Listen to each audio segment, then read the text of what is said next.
Hello everyone, स्वागत है आपका GK exam trip YouTube channel पर।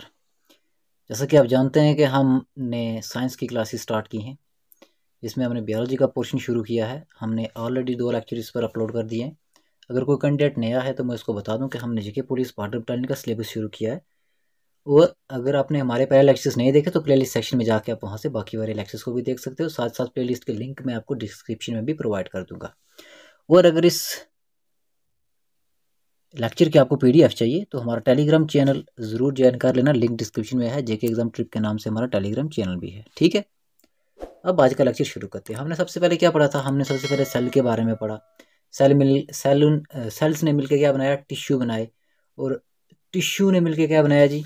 टिश्यूज़ ने मिलकर हमारा एक ऑर्गन बनाया। ऑर्गन्स ने मिलकर ऑर्गन सिस्टम बनाए। और ऑर्गन सिस्टम्स ने मिलकर एक ऑर्गेनिज्म यानी कि पूरी बॉडी बनाई थी। अब हम one by one organ systems के बारे में पढ़ रहे हैं। ठीक है, जैसे हमने ह्यूमन डाइजेस्टिव सिस्टम के बारे में पढ़ा। हमने खाना खाने का क्या प्रोसेस था, क्या क्या होता है, कहाँ कहाँ खुराक जाती है, वो सब कुछ हमने पिछली जो हमारा प्रीवियस लेक्चर था उसमें हमने कंप्लीट कर दिया। आज हम पढ़ेंगे रिस्पिरेटरी सिस्टम के बारे में। जो हम सांस लेते हैं उसका क्या क्या फंडा रहता है। ठीक है, सबसे पहले रिस्पिरेशन की आप एक डेफिनेशन देख लो। जैसे यहाँ पे मैंने लिखा है, respiration is a catabolic process in which the respired oxygen is used in the oxidation of food. उसके बाद resulting in the release of energy it is brought about by the respiratory organs. यानी कि जो हमारा respiration system है, respiration एक catabolic process है। और इसमें क्या होता है, जो हम ऑक्सीजन अपने अंदर इनहेल करते हैं, अपने अंदर लेते हैं, वो क्या करती है?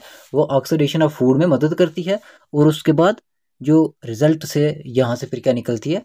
एनर्जी रिलीज होती है। और ये सभी प्रोसेस जो हैं ये ऑर्गेनिजम्स जो ऑर्गन्स हैं, रिस्पिरेटरी सिस्टम के जो ऑर्गन्स हैं उनके थ्रू ये होता है। ठीक है, आई होप कि आपको रिस्पिरेटरी सिस्टम का समझ आ गया होगा कि क्या होता है।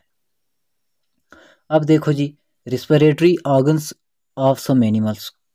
हर एनिमल, अलग अलग एनिमल्स के अलग अलग रिस्पिरेटरी सिस्टम्स हैं, उनके अलग अलग रिस्पिरेटरी ऑर्गन्स हैं। जैसे यहाँ पर रेप्टाइल्स की बात की जाए, उसमें लिजर्ड्स भी आते हैं, आपके स्नेक्स भी आते हैं रेप्टाइल्स में। और मैमल्स की बात की, जैसे मैन आ गया, कैमल एटसेट्रा, जितने जितने भी मैमल्स की कैटेगरी में आते हैं वो सभी लंग्स के थ्रू ब्रीदिंग करते हैं। उनका जो रिस्पिरेटरी सिस्टम्स है वो लंग्स के थ्रू होता है। ठीक है, उसके बाद फ्रॉग की बात की जाए, उसके बाद अर्थवर्म की बात की जाए, देन लीच की बात की जाए, इनका जो ब्रीदिंग सिस्टम है ये स्किन के थ्रू होता है।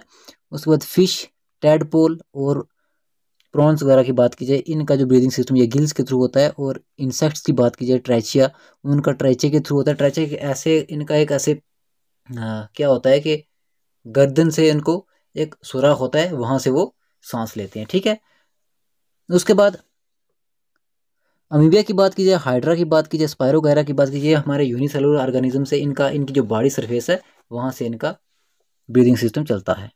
तो आई होप कि आपको ये क्लियर हो गया होगा। ठीक है, अब आगे देखो, इनहेलेशन और एक्सहेलेशन क्या होता है। इनहेलेशन जब हम सांस लेते हैं, कोई भी नहीं, यहाँ पे कहाँ आगे, जब हम सांस लेते हैं उस प्रोसेस को क्या क्या कहते हैं? हम इनहेलेशन कहते हैं। जब हम सांस अपने अंदर लेते हैं उस प्रोसेस को क्या कहते हैं? इनहेलेशन कहते हैं या फिर इंस्पिरेशन कहते हैं। दो चीज़ें याद रखना, या इनहेलेशन या इंस्पिरेशन। और जब हम सांस को बाहर छोड़ते हैं उसको एक्सहेलेशन या एक्सपिरेशन कहते हैं। ठीक है, इतना आपको क्लियर हो गया होगा। अब हमारे एटमॉस्फेयर की अगर बात की जाए, हमारे एटमॉस्फेयर में 78% नाइट्रोजन है, 21% ऑक्सीजन है और 0.03% क्या है जी? कार्बन डाइऑक्साइड है। आपको इतना पता होगा। अब यहाँ पर देखो, आपने पहले बचपन में पढ़ा होगा कि हम जब सांस अंदर लेते हैं तो ऑक्सीजन को लेते हैं और जब बाहर छोड़ते हैं तो कार्बन डाइऑक्साइड को छोड़ते हैं। ऐसा बिल्कुल नहीं है। ठीक है, अब हमारे नाक में ऐसा कोई तो फिल्टर है नहीं जो नाइट्रोजन को वहाँ से निकाल देगा या कार्बन डाइऑक्साइड को वहाँ से निकाल देगा तो सीधा हम ऑक्सीजन को ही अंदर इनहेल करेंगे। ऐसा तो हो नहीं सकता। तो हम क्या करते हैं, जब हम इनहेल करते हैं तो तब हम 78% नाइट्रोजन, उसके बाद 21% ऑक्सीजन, देन उसके बाद 0.03% कार्बन डाइऑक्साइड को भी अपने अंदर इनहेल करते हैं। ठीक है, उसके बाद जब हम छोड़ते हैं, जब हम एक्सेल करते हैं, ऐसा नहीं कि सिर्फ हम कार्बन डाइऑक्साइड को रिलीज करते हैं। यहाँ पे हम क्या करते हैं, जितने हमने नाइट्रोजन ली होती है लगभग उतनी ही हम नाइट्रोजन को बाहर निकाल देते हैं, क्योंकि नाइट्रोजन का हमारी बॉडी के अंदर कोई इतना कम रहता नहीं है, इसलिए हम उसको वैसे ही बाहर एक्सेल कर देते हैं। और 17% ऑक्सीजन, यानी कि जो हमने 21% ऑक्सीजन ली थी उसका कुछ हिस्सा क्या किया, हमारी बॉडी ने यूज़ कर लिया। उस ऑक्सीजन का कुछ पार्ट हमारी बॉडी ने क्या कर लिया, कुछ हिस्सा उसका हमारी बॉडी ने यूज़ कर लिया और कार्बन डाइऑक्साइड को ज़्यादा मिकदार में छोड़ा। कैसे? कार्बन डाइऑक्साइड हमने 0.03% दी थी और हमने 4% छोड़ी। जब हम ब्लड का टॉपिक पढ़ेंगे, ब्लड के बारे में पढ़ेंगे, तब मैं आपको वहाँ पे बताऊंगा कि ब्लड में WBCs होते हैं, RBCs होते हैं, प्लेटलेट्स होते हैं, प्लाज्मा वगैरह, ये जो ब्लड में होते हैं। अब यहाँ पे क्या है, जब आपका ब्लड प्यूरीफाई भी होता है कहाँ पे आके, आपका ब्लड प्यूरीफाई लंग्स में होता है। ये भी हम आगे पढ़ेंगे, अभी आप ऐसा बेसिक समझ लो कि ब्लड हमारा लंग्स में आके प्यूरीफाई होता है। यहाँ पे लंग्स में आके हमारा जो ब्लड है वो प्यूरीफाई होता है। तो यहाँ पे क्या होता है, यहाँ पे जो ये एल्वोलाई हैं, यहाँ पे ब्लड के लास्ट में जो एल्वोलाई हैं, इसके बारे में अभी हम आगे पढ़ेंगे। अभी ऐसा समझो, जो एल्वोलाई हैं, यहाँ पे क्या होता है कि यहाँ पे ब्लड वेसल्स आई होती हैं और यहाँ से वो क्या करती हैं, यहाँ पे वो ब्लड छोड़ती है। कौन सा ब्लड छोड़ती है? इम्प्योर ब्लड छोड़ती है, जिसमें कार्बन डाइऑक्साइड होती है। कार्बन डाइऑक्साइड वाला ब्लड यहाँ पे छोड़ती है।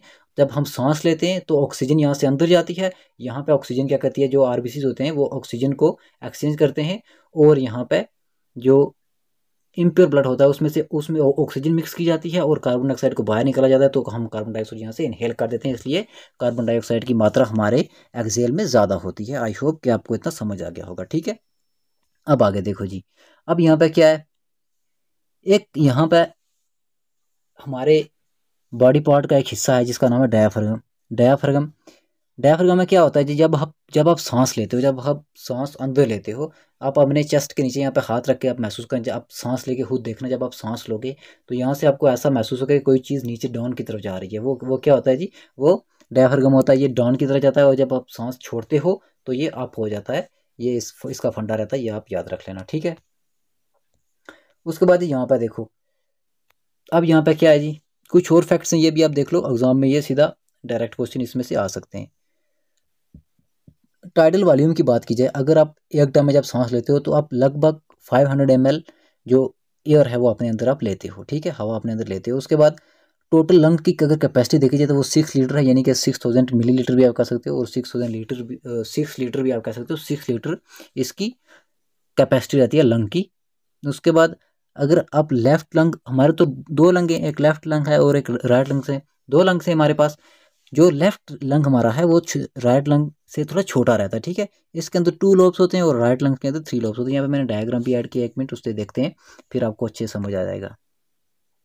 ये देखो, यहाँ पे उन्होंने राइट डिसाइड कर दिया, लेफ्ट डिसाइड कर दिया, लेकिन कोई मुश्किल नहीं, हमने सिर्फ समझना है। यहाँ पे देखो, सबसे पहले अपर लोब, उसके बाद मिडिल लोब, उसके बाद लोअर लोब। 3 लोब होते हैं हमारे राइट लंग में और उसके बाद यहाँ पे अपर लोब सिर्फ और लोअर लोब 2 लोब होते हैं हमारे लेफ्ट लंग में। यानी कि जो राइट हमारा लंग है वो हमेशा लेफ्ट लंग से बड़ा रहता है। ये मैं आपको समझाने की कोशिश कर रहा हूँ। ठीक है, उसके बाद हमारे लंग्स के ऊपर एक मेम्ब्रेन रहती है। हमारे लंग्स के ऊपर एक मेम्ब्रेन रहती है जिसने हमारे लंग्स को क्या कवर किया होता है, उसका नाम होता है प्लूरल मेम्ब्रेन। ठीक है, जो हमारे लंग्स के सराउंडिंग में मेम्ब्रेन पाई जाती है उसको क्या कहते हैं जी, प्लूरल मेम्ब्रेन कहते हैं उसे। ठीक है, इतना आपको क्लियर हो गया होगा। और उसके बाद जो हमारे लंग्स हैं ये रिब केज से ढके हुए हैं, इसके ऊपर रिब्स हैं हमारी जो हमारे लंग्स को प्रोटेक्ट करती हैं। उसके बाद एक चीज़ याद रख लेना, अगर आप माउंटेन पे जाते हो, जो आप वो ऑक्सीजन का सिलेंडर लेके जाते हो, क्या उसमें सिर्फ ऑक्सीजन होती है? नहीं, उसमें ऑक्सीजन नहीं होती है, क्योंकि आपने कभी तो सीधे ऑक्सीजन तो ली नहीं, आपने नाइट्रोजन भी साथ मिली, कार्बन डाइऑक्साइड में साथ मिली। अब वहाँ से आप सीधा ऑक्सीजन तो नहीं ना ले सकते, तो उसमें क्या मिक्स होता है, नाइट्रोजन, उसमें नाइट्रोजन और ऑक्सीजन मिक्स होती है। आपने ये याद रखना। ठीक है, उसके बाद जो वेंटिलेटर पर मरीज पड़ा होता है उसको वहाँ पर सिर्फ ऑक्सीजन नहीं दी जाती, उसको भी ऑक्सीजन को बैलेंस करने के लिए उस वेंटिलेटर में ऑक्सीजन और हीलियम साथ में ऐड करके उसको दी जाती है। ठीक है, इतना आपको क्लियर हो गया होगा। अब यहाँ पर देखो, अब हम ऑक्सीजन कहाँ तक जाती है, क्या क्या फंडा रहता है, ये सब कुछ हम यहाँ पर आराम से समझेंगे। ठीक है, अब देखो, सबसे पहले जब हम एयर अपने अंदर लेते हैं, हम अपने नाक के थ्रू, जो हमारे नाक के अंदर नोस्ट्रिल्स हैं या नेसल कैविटी कह लो, जो भी कह लो, उनसे हम ऑक्सीजन को अपने अंदर इनहेल करते हैं। ये हमारे नोस्टल कैविटी या नोस्ट्रिल्स हम इन्हें कहते हैं। सबसे पहले यहाँ से हम शुरू करते हैं। तो यहाँ पे क्या होता है जी, इसके अंदर क्या होता है, एक म्यूकस ग्लैंड, एक लिक्विड टाइप का यहाँ का ग्लैंड रहता है। जब भी आप सांस लेते हो, जो डस्ट पार्टिकल होते हैं उनको रोकने में ये मदद कर लेता है, वो उनको अपने साथ में चिपका लेता है, तो अंदर नहीं जाने देता। और जो आपके नाक में हेयर वगैरह भी होते हैं उनका भी यही काम रहता है। ठीक है, नोस्ट्रिल्स के बारे में हमने पढ़ा, नोस्ट्रिल में क्या है जी, म्यूकस ग्लैंड पाया जाता है, जो क्या करता है, डस्ट पार्टिकल को वहाँ पर रोक देता है। उसके बाद बात की जाए, उसके बाद यहाँ पे आ गया जी फारेनक्स। फारेनक्स की बात की जाए, इसको कॉमन पैसेज कहते हैं जी। क्या कहते हैं जी? कॉमन पैसेज कहते हैं। क्यों कॉमन पैसेज कहते हैं? अगर आप यहाँ पे देखोगे, यहाँ पे नोस्ट्रिल से यहाँ तक और हम मुंह से जो फूड वगैरह खाते हैं, इन दोनों का रास्ता ये बिल्कुल इनके सेंटर में है, कॉमन में है। और इसके बीच में आपका जो गला है, इसके पीछे ऐसे कुछ लटकता हुआ आपको दिखाई देगा, तो उसे कहते हैं यूवोला। और उस यूवोला के जो पास में क्या रहता है, ये फारेनक्स रहता है, इसको कॉमन पैसेज भी कहते हैं। आई होप कि आपको इतना क्लियर हो गया होगा। उसके बाद क्या आ गया जी? उसके बाद आ गया हमारे पास लारिनेक्स। लारिनेक्स की बात की जाए, इसको वॉइस बॉक्स भी कहते हैं। जितने भी आपके वोकल्स वगैरह, जितनी भी आपकी साउंड्स वगैरह आती हैं, ये इससे निकलते हैं। यहाँ पर देखो लारिनेक्स को, यहाँ पर देखो, यहाँ पर देखो, ये है लारिनेक्स। यहाँ से आपके वोकल्स वगैरह निकलते हैं। लारिनेक्स की बात की जाए, उसके बाद आता है जी ट्रेचिया। ट्रेचिया जो हमारी ये विंड पाइप रहती है, ये हमारी विंड पाइप रहती है, इसको कहते हैं ट्रेचिया। क्या कहते हैं जी? ट्रेचिया भी कहते हैं और विंड पाइप भी कहते हैं। अब विंड पाइप हमने जैसे पहले पढ़ा था, क्या क्या पढ़ा था हमने? जो ह्यूमन डाइजेस्टिव सिस्टम के बारे में पढ़ा था, वहाँ पे हमने देखा था, वहाँ पे हमने क्या देखा था जी? वहाँ पे हमने देखा था कि एक ईसोफेगस थी, फूड पाइप थी, साथ में विंड पाइप। ये दोनों एक नहीं है, ये अलग अलग है। इनका क्या फंडा रहता है, इसको भी हम यहाँ पर समझेंगे। देखो यहाँ पे एक ढक्कन जैसी एक चीज़ होती है, जिसका नाम होता है एपिग्लोटिस। याद रखना, यहाँ पे एक ढक्कन जैसी चीज़ रहती है, जिसका नाम क्या होता है जी? एपिग्लोटिस। अब यहाँ पे देखो, इस डायग्राम में आप अच्छे से यहाँ पे आपको समझ आ जाएगा। ये क्या है जी? ये यहाँ पे एपिग्लोटिस है, ये वाला। ये क्या है जी? एपिग्लोटिस है। जब आप खाना खाते हो, जब आप खाना खाते हो, तो ये क्या करता है एपिग्लोटिस? यहाँ पर तो दो पाइप्स थी, एक हमारी फूड वाली पाइप थी, एक हमारी विंड वाली पाइप थी। एक ईसोफेगस थी, उसके बाद ट्रैकिया थी। दोनों पाइप्स थी हमारे पास। एक से हम खाना खाते थे, एक से हम सांस लेते थे। जब आप खाना खाते हो, जब आप खाना यहाँ से मुंह से एंटर करते हो, जब इनहेल करते हो, तब ये जो हमारे पास क्या होता है, ये जो हमारे पास एपिग्लोटिस होता है, जो हमारे पास एपिग्लोटिस होता है, ये क्या करता है? एपिग्लोटिस क्या करता है जी? इसको यहाँ से क्लोज कर देता है। जो विंड पाइप होती है, इसको यहाँ से क्लोज कर देता है। एपिग्लोटिस क्या करता है जी? यहाँ पे एपिग्लोटिस यहाँ पे विंड पाइप को क्लोज कर देता है। क्या करता है जी? क्लोज कर देता है। ठीक है, तो आपका खाना कहाँ जाता है? सीधा ईसोफेगस के थ्रू स्टोमक में चला जाता है। आप ट्राई करके भी देख लें, जब आप मौत से खाना इनहेल करते हो या पानी वगैरह पीते हो, तब आप कभी सांस नहीं ले सकते। इस एपिग्लोटिस को कंट्रोल सीधा कौन करता है? माइंड कंट्रोल करता है इसको। और आप जब भी खाना अपने मुंह से इनहेल करते हो, तब आप ट्राई करके भी देख लेना, आप कभी सांस नहीं ले पाओगे। ठीक है, या आप अगर कभी पानी पी रहे हो, तब भी आप सांस नहीं ले पाओगे। रोक के सांस ले सकते हो, पीते पीते आप सांस नहीं ले सकते। क्यों नहीं ले सकते? इसी वजह से, क्योंकि अगर आप दोनों काम एक टाइम पे अगर करोगे, तो आपका पानी यहाँ पर लंग्स में भी आ जाएगा, तो फिर मामला गड़बड़ हो जाएगा। तो पानी यहाँ पर नहीं जाना, या जो खुराक है वो आपकी यहाँ पर नहीं जाएगी, यहाँ पर तो सिर्फ एयर जाएगी। तो इसलिए यहाँ पर एपिग्लोटिस लगा होता है, जिसका क्या क्या काम रहता है? जब आप खाना खाते हो, ये विंड पाइप को क्लोज कर देता है, और जब आप सांस ले रहे होते हो, तो इसको ये ओपन कर देता है। इसका इतना सा फंडा रहता है। ठीक है, इतना आपको क्लियर हो गया होगा।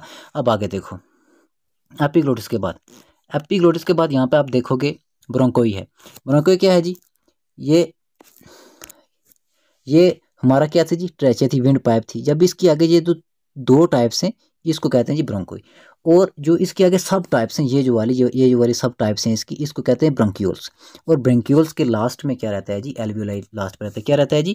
एल्वियोलाई लास्ट पे रहता है। ब्रोंक्यूल के लास्ट में क्या रहता है जी? यहाँ पे एल्वियोलाई रहता है। एल्वियोलाई पे यहाँ पे ब्लड वेसल्स, मैंने जैसे आपको बताया कि यहाँ पे आई होती है, तो वो जो काम भी करती है मैंने आपको बता दिया है।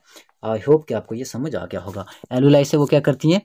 यहाँ पे ब्लड वेसल आई होती है, यहाँ पे इम्प्योर ब्लड लाती हैं, और प्योर ब्लड यहाँ से लेके जाती हैं वापस, और फिर आगे वो पूरी बॉडी में भेजती है। ठीक है, अब यहाँ पे देखो एल्वियोलाई आ गया। एल्वियोलाई से फिर आगे जो ऑक्सीजन है, वो कहाँ पे जाएगी? सेल्स में जाएगी, और सेल से फिर आगे पूरे ब्लड में जाएगी। ठीक है, ये आपको समझ आ गया होगा। ये था फंडा हमारा रिस्पिरेटरी सिस्टम का। आई होप कि आपको ये सब कुछ क्लियर हो गया। अब टाइप ऑफ रिस्पिरेटरी सिस्टम अगर आप देखोगे, टाइप्स ऑफ रिस्पिरेटरी सिस्टम, दो टाइप की हमारे पास रिस्पिरेशन सिस्टम्स हैं। टाइप ऑफ रिस्पिरेशन कितने हमारे पास? दो हैं। एक एरोबिक रिस्पिरेशन और दूसरी है एनारोबिक रिस्पिरेशन। एरोबिक रिस्पिरेशन में क्या होता है? जो एरोबिक रिस्पिरेशन होती है, ये ऑक्सीजन की प्रेजेंस में होती है, ये ऑक्सीजन की मौजूदगी में होती है। ये कहाँ पे होती है? ये माइटोकॉन्ड्रिया में होती है, और इसको हम कर्ब साइकिल भी कहते हैं। ठीक है, कर्ब साइकिल के थ्रू ये आपकी रिस्पिरेशन होती है। और यहाँ पे जो हम फूड खाते हैं, जो ग्लूकोज है, जब वो ऑक्सीजन के साथ मिलता है तब क्या होता है, यहाँ पे कार्बन डाइऑक्साइड बनती है, वाटर और एनर्जी भी बनती है, जो जो एटीपी की फॉर्म में बनती है। ये यहाँ पे 38 एटीपीज बनती हैं एक टाइम में, ठीक है। उसके बाद यहाँ पे अगर बात की जाए एनएरोबिक रेस्पिरेशन सिस्टम में, यहाँ पे क्या है जी, इसको जो एनएरोबिक रेस्पिरेशन ये क्या होती है जी, एब्सेंस ऑफ ऑक्सीजन। ये ऑक्सीजन की गैर मौजूदगी में होती है। और उसके बाद ये कहाँ पे होती है, साइटोप्लाज्म के बीच में होती है जी। अगर एनएरोबिक रेस्पिरेशन में क्या होता है जी, आपका जो ग्लूकोज है वो ब्रेक डाउन हो जाएगा, लैक्टिक एसिड बन जाएगा और एनर्जी बनेगी। जब आप काफ़ी कोई हार्ड वर्क करते हो या काफ़ी दौड़ते हो तो आपके मसल्स में दर्द होना शुरू हो जाएगा, वो इसी लैक्टिक एसिड की वजह से होता है। क्योंकि जब आप का कोई भी काम हार्ड करते हो तो आपकी जो बॉडी है उसको ऑक्सीजन की वहाँ पर ज़रूरत ज़्यादा रहती है। तो अगर वो आपके ऑक्सीजन पूरी नहीं हो पाती तो फिर आपको वहाँ पर लैक्टिक एसिड वगैरह बन जाते हैं, ठीक है। आई होप कि आपको आज का लेक्चर क्लियर हो गया होगा। अगर इसके रिगार्डिंग आपको कोई भी क्वेरी रहती है तो ज़रूर कमेंट सेक्शन में कमेंट करके पूछना। और साथ ही साथ हमारा जो इंस्टाग्राम चैनल है, इंस्टाग्राम चैनल तो नहीं है, इंस्टाग्राम जो है उसको भी ज़रूर फॉलो कर लो, आपको वहाँ पर क्विज़ वगैरह करने को मिलेंगे। तो आज के लेक्चर को इसी पे ख़त्म करते हैं। अगर कोई भी चीज़ मैंने यहाँ पर स्किप कर दी हो तो ज़रूर कमेंट सेक्शन में शेयर कर देना, ताकि बाकी वाले जो यहाँ पे कैंडिडेट्स हैं उनको भी पता चल जाए, ठीक है। तो मैथमेटिक्स का लेक्चर भी मैं रिकॉर्ड कर रहा था तो कुछ लाइट प्रॉब्लम होगी तो उसकी वजह से लेक्चर नहीं आ पाया। तो कल इंशाल्लाह आपको मैथमेटिक्स का लेक्चर भी मिल जाएगा। तो कीप लर्निंग, कीप रिवाइजिंग, अपने पेरेंट्स की रिस्पेक्ट करते रहो। God bless you all, have a nice time.